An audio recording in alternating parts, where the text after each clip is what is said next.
वळसे पाटील साहेब पण परत एकदा शरद पवार साहेबांकडे जातील अशी जोरदार चर्चा सुरू आहे. या तुमच्या चर्चेला कसलाही अर्थ नाही. तुमच्या जर काही अर्थ ठेवायचा असेल तर या अर्थहीन चर्चा अगोदर तुम्ही बंद करा. सार्वजनिक व्यासपीठावरती एकत्र येणं वेगळी गोष्ट आहे. मात्र ते पवारसाहेबांना घरी जाऊन याच्या अगोदर कुणी गेलं नाही, कुणी जाऊन परत येऊन पवार साहेबांच्या विरोधात बोलला नाही सांगा. म्हणूनच म्हणलं की ज्या गोष्टीला अर्थ आहे ते बोला. अर्थ असणाऱ्या गोष्टीचा आम्हाला बोला, आम्हाला त्यातला अर्थातला काय अनर्थ झालेला आहे ते विचारा. पण अर्थहीन गोष्टी विचारून जे काही होणारच नाही अशा गोष्टी विचारून तुम्ही अशा पद्धतीनं एक वातावरण तयार करता. आणि टार्गेट काय? फक्त एनसीपी अजितदादांची. दादांकडले हे चाललंय, दादांकडलं ते चाललंय. पवार साहेबांचे सुद्धा लय जण आमच्या मागे. आणि त्याचा अर्थ असेल कळेल. जरा काही करू नका, तुमचं तर संपू द्या. थँक्यू.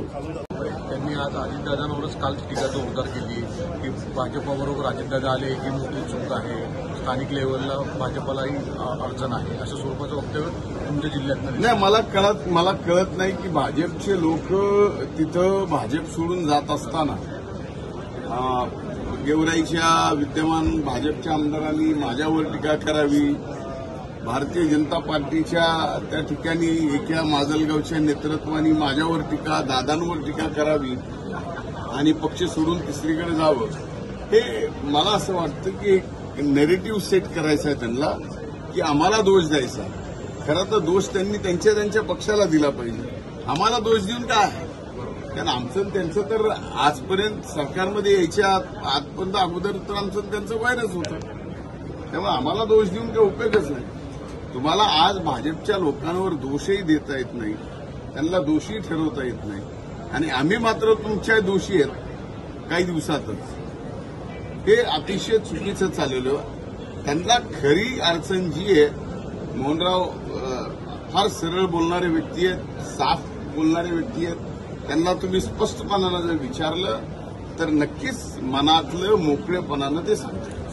जिथं पूर्ण जिल्ह्यात अतिवृष्टी झालेली आहे त्या जिल्ह्यात वेगवेगळे पंचनामे करायची गरज नाही.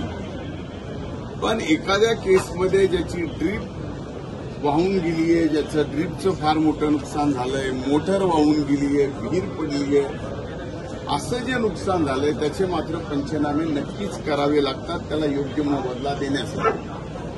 पण एसडीआरएफ आणि एनडीआरएफच्या नॉर्मप्रमाणे अतिवृष्टीमध्ये ज्या शेतकऱ्यांचं ज्या प्रमाणात नुकसान झालेलं आहे आणि एसडीआरएफ आणि एनडीआरएफच्या नॉर्मप्रमाणे ते नुकसान आपण जेवढं देऊ शकतो त्यात आतापर्यंत 400 कोटी रुपयाचं वाटप या राज्य सरकारने माहिती व मदत व पुनर्वसन खात्यांनी या ठिकाणी वाटप केलेलं आहे.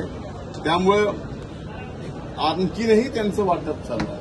कारण हा नुकसान जे पाहता पहिल्या टप्प्यामध्ये मराठवाड्यातल्या 4 जिल्ह्यात, मराठवाड्यातल्या काही जिल्ह्यातल्या काही तालुक्यात आणि पूर्व विदर्भाच्या 3ही जिल्ह्यात फार मोठं नुकसान झालं होतं. त्या नुकसानाची मदत पुनर्वसन या ठिकाणी त्यांनी चालू केलेली आहे.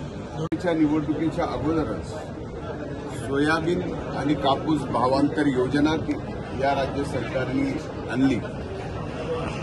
पण आज कॅबिनेट सुरू व्हायच्या अगोदरच जवळजवळ पोर्टलवर भरलेल्या खात्याची जी माहिती आहे ती 68,06,923 आहे. नमो शेतकरी महासन्मानची माहितीसोबत आधार जुळणी व 70% पर्यंत नावे जुळणी झालेलीची माहिती 41,50,696 शेतकरी आहेत. नमो शेतकरी महासन्मानची माहितीसोबत आधार जुळणी व 59% त्यापेक्षा कमीपर्यंत नावे जुळणी झालेली माहिती ही 4,60,730 आहे. या व्यतिरिक्त फक्त आधार संमती पत्रानुसार भरलेली माहिती ही 17,53,130 शेतकऱ्यांची आहे.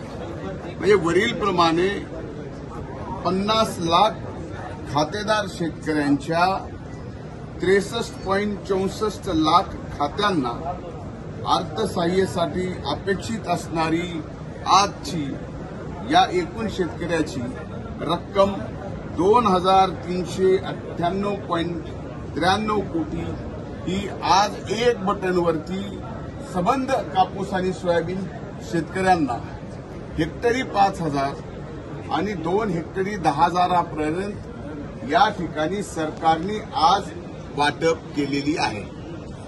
सर, मात्र गेल्या काही दिवसांमध्ये मराठवाडा असेल, विदर्भ असेल